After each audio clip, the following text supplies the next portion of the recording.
Hello students, आज हम लोग देखने वाले हैं प्रैक्टिस सेट 3.3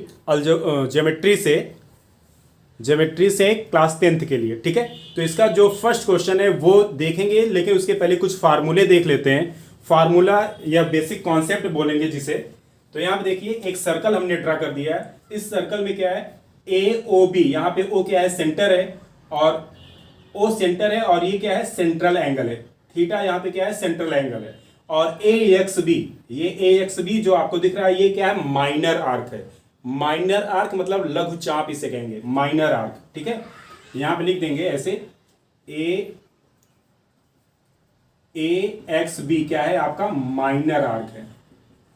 माइनर आर्क जिसको आप लघु चाप कहते हैं। ठीक है, लघु चाप। और ए वाई बी क्या है, आपका दीर्घ चाप, जिसको दीर्घ चाप हिंदी वर्ड में बोलेंगे और इंग्लिश में बोलेंगे मेजर आर्क। मेजर आर्क ये हो जाएगा आपका दीर्घ चाप। ठीक है, दीर्घ चाप। तो जो होता है मेजर आर्क और माइनर आर्क, इन दोनों का एडिशन जो होता है वो होता है 360 डिग्री। क्या होता है, 360। मतलब ये टोटल जो आर्क का एडिशन होता है वो कितने डिग्री का होता है, 360 डिग्री का होता है। और सेंट्रल एंगल, जो इसका सेंट्रल एंगल है वो माइनर आर्क के इक्वल होता है। मतलब थीटा इक्वल टू क्या हो जाएगा आपका, A X B. Theta equal to क्या हो जाएगा, ये माइनर आर्क के इक्वल होगा, लघुचाप के बराबर होगा। ये हो जाएगा आपका central angle A X B equal to लघुचाप। और ए वाई बी इतनी, A Y B equal to major arc, ये दीर्घचाप हो गया। इतना ही कॉन्सेप्ट आपको इसमें यूज करना है। मतलब इन दोनों को ऐड करेंगे तो कितने डिग्री आएगा, 360 डिग्री आएगा। अगर मान लीजिए कोई और भी माइनर आर्क है तो सारे माइनर आर्क और मेजर आर्क को ऐड करेंगे तो एडिशन टोटल कितना होगा, 360 डिग्री होगा। ये बात आपको समझ के रखना है। इसी का यूज करेंगे हम क्वेश्चन नंबर फर्स्ट में। तो यहां पे देखिए, एंगल ECF आपको 70 डिग्री दिया है। तो ये जो माइनर आर्क EF दिख रहा है, इसका मेजरमेंट कितना हो जाएगा, क्योंकि माइनर आर्क इक्वल होता है क्या, सेंट्रल एंगल, इसलिए EF भी क्या हो जाएगा आपका 70 डिग्री हो जाएगा। तो यहां पे 70 डिग्री इसको डिनोट करेंगे और लिखेंगे यहां पे, since minor arc equal to central angle. Minor arc किसके इक्विवेलेंट होगा, सेंट्रल एंगल के। Therefore arc EF is equal to central angle, यहां पे क्या है, 70 डिग्री। ये हो गया आपका 70 डिग्री। ओके, इतनी बात क्लियर। अब आपको क्वेश्चन में क्या पूछा है, फाइंड द आर्क DE। आपको आर्क DE फाइंड आउट करना है। DE फाइंड आउट करना है, EF यहां पे है, और ये आपको गिवन है DGF, ये क्या है आपको 200 गिवन है। DE फाइंड आउट करना है। ठीक है, तो हम इसको फाइंड कर लेते हैं, बहुत ही इजीली है, इजी तरीके से करेंगे। लिखेंगे यहां पे, सिंस आर्क, पहला आंसर आ चुका है। ठीक है, पहला आंसर इसको आप ब्रैकेट में कर लीजिए। अब सेकेंड आंसर के लिए measurement of arc DE find out करना है। तो इसके लिए लिखेंगे जितने भी आर्क हैं, आर्क कितना है यहाँ पे, EF आर्क है, DE आर्क है और DGF है। ये तीन आर्क है, तीनों आर्क का एडिशन कितना होगा, 360। लिखेंगे यहाँ पे आर्क EF प्लस आर्क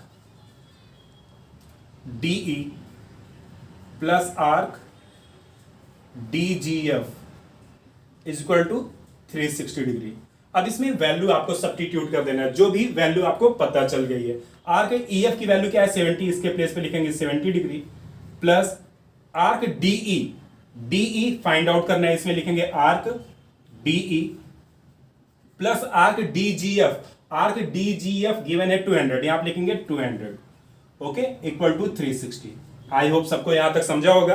अब आगे देखते हैं इस साइड।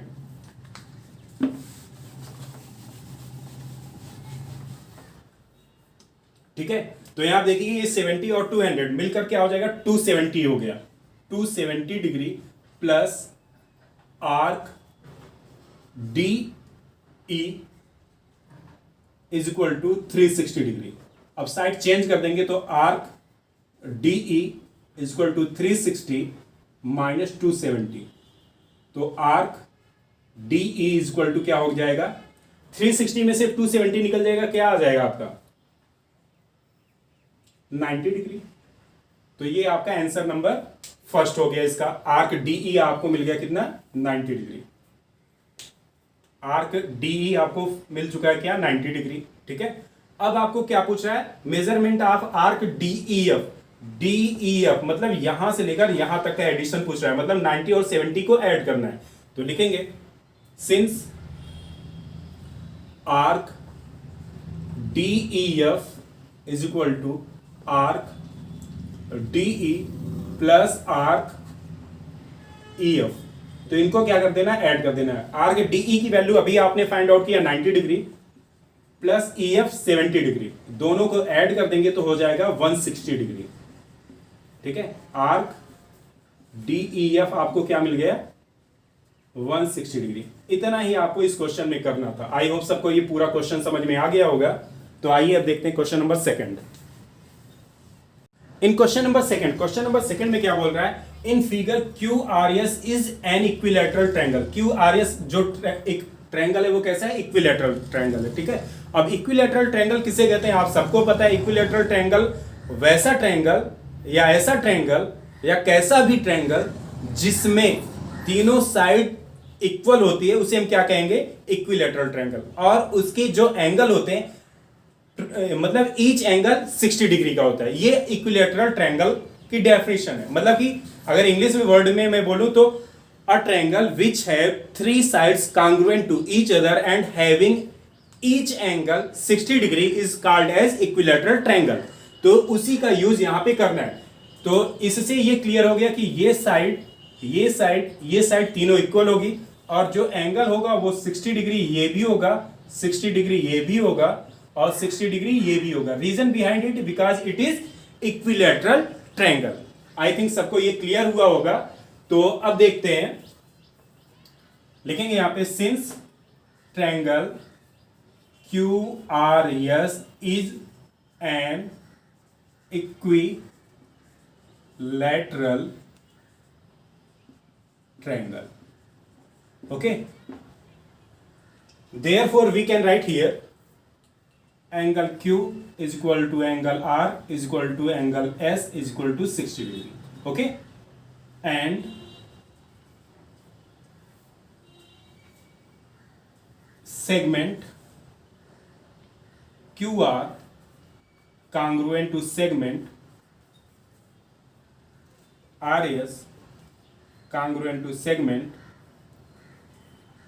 SQ। ये तीनों सेगमेंट क्या हो जाएंगे, आपस में कांग्रुएंट हो जाएंगे। अब तीनों जब सेगमेंट कांग्रुएंट हो गए तो उससे जो आर्क बनेगा जाहिर सी बात है कि वो भी क्या हो जाएगा, कांग्रुएंट हो जाएगा। Therefore we can write here segment, therefore we can write here arc RS congruent to arc QS congruent to arc Q are.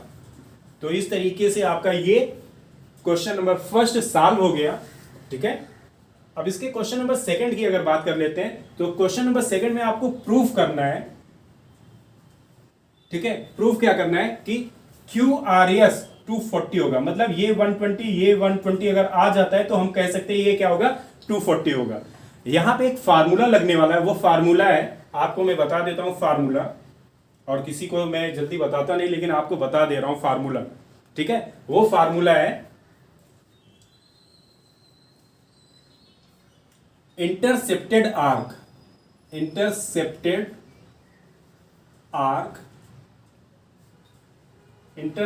Arc equal to twice of inscribed angle.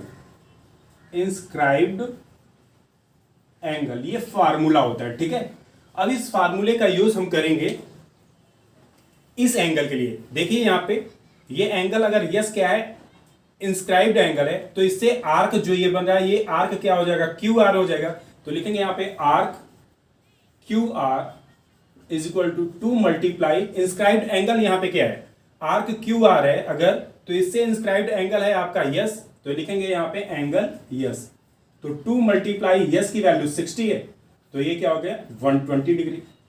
Arc Q are हो गया आपका 120 degree, equation number first बोल देंगे। ठीक है, same इसी type से हम निकालेंगे अब आर्क आर एस, लिखेंगे यहां पे arc R S is equal to twice of angle, angle यहां पे आर्क आर एस के लिए कौन सा हो जाएगा, एंगल क्यू हो जाएगा, लिखेंगे एंगल क्यू। तो 2 multiply 60 degree is equal to 120 degree, arc R S 120 degree, equation number second हो गया। ठीक है, अब आपको क्या करना है, इक्वेशन फर्स्ट एंड सेकंड को ऐड कर देना है और आपका आंसर आ जाएगा। तो लिखेंगे यहां पे add equation first and second.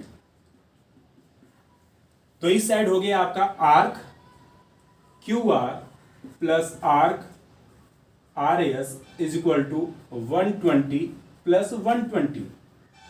देखिए यहां पे डायग्राम से आर्क क्यू आर, ये वाला आर्क और ये वाला आर्क, दोनों आर्क अगर ऐड होगा तो कौन सा आर्क बन जाएगा, बन जाएगा आर्क क्यू आर एस। इतने का एडिशन क्या बन गया, आर्क क्यू आर एस, और इधर ऐड करेंगे तो हो गया ये 240 डिग्री। यही आपको प्रूफ करना था। तो इस तरीके से क्वेश्चन नंबर आपका सेकंड भी क्या हो गया, कंप्लीट हो गया। अब आइए देखते हैं क्वेश्चन नंबर थर्ड। आई होप सबको ये अच्छे से समझ में आ गया होगा। ठीक है, तो कुछ डाउट नहीं है, अगर किसी को डाउट होता है तो आप कमेंट करके पूछ सकते हैं। ठीक है, अब क्वेश्चन नंबर थर्ड देखते हैं। Now see question number third. Question number third में chord A B congruent to chord C D आपको गिवन है। प्रूफ करना है arc A C congruent to arc B D. बहुत ही सिंपल, बहुत ही इंटरेस्टिंग, बहुत ही जानदार क्वेश्चन है ये, और इसको करेंगे तो ये एग्जाम में आता भी है, और मुझे पूरा भरोसा है कि आप छोड़ने वाले नहीं हो जब इसको आप देख लोगे। कैसे करोगे, जो गिवन है उसको पहले लिख दीजिए। यहां पे लिखेंगे chord A B congruent to chord C D.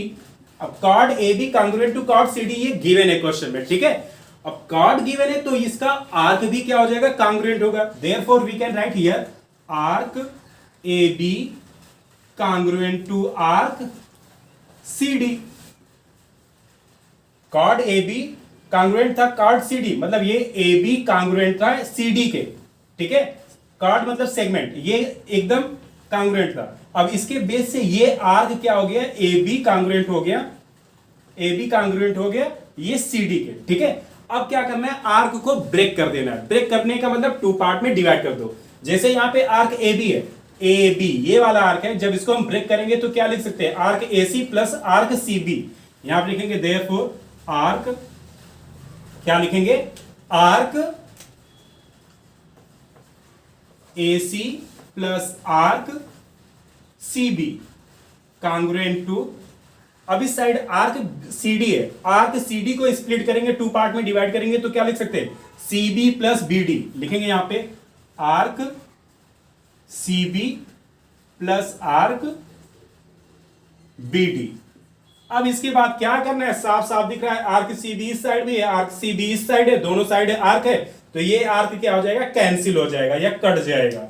इसको हम कैंसिल कर देंगे तो आपका बच क्या गया, जो बच गया वही आपको प्रूफ करना था, आंसर हो गया। लिखेंगे therefore arc A C congruent to arc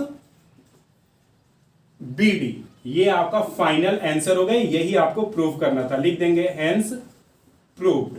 ठीक है, इतना ही क्वेश्चन था। एक बार मैं हल्का सा रिवीजन करूंगा, आप लोग ध्यान से देख लीजिए। ठीक है, हल्का सा इसका रिवीजन मैं कर दे रहा हूं, आप लोग ध्यान से देख लीजिए कैसे करना है। कि chord A B congruent to chord C D given है, chord A B congruent to chord C D given है, तो कॉर्ड को हम कन्वर्ट कर देंगे किसमें, आर्क में। तो लिखा यहां पे आर्क ए बी कांग्रुएंट है आर्क सी डी पर, तो आर्क ए बी कांग्रुएंट हो गया आर्क सी डी। अब ए बी मतलब ए से बी तक को हम 2 पार्ट में है तो इसको डिवाइड कर देंगे, लिखेंगे arc A C plus arc C B. मतलब देखो यही ए सी और सी बी को ऐड करेंगे तभी तो ए बी आएगा। ठीक है, और सेम ऐसे आर्क सी डी है, आर्क सी डी है तो मतलब C B plus B D को ऐड करेंगे तभी तो सी डी आएगा। तो हमने लिख दिया arc A B congruent to arc C D, A B को ब्रेक डाउन किया, arc A C plus arc C B is equal to congruent to arc C B plus arc B D. ये दोनों में common था, cancel हो गया, आपका बच क्या गया, arc AC congruent to arc BD, और यही आपको प्रूफ करना था। तो आई होप सबको ये समझ में भी आ गया होगा, अच्छे से आ गया होगा, किसी को कुछ प्रॉब्लम बिल्कुल नहीं होगा। तो आई थिंक सबको समझ में आ गया है। आप इस वीडियो को ज़्यादा से ज़्यादा लोगों को शेयर कीजिए, कमेंट कीजिए, लाइक कीजिए। मिलते हैं नेक्स्ट वीडियो में, तब तक के लिए धन्यवाद।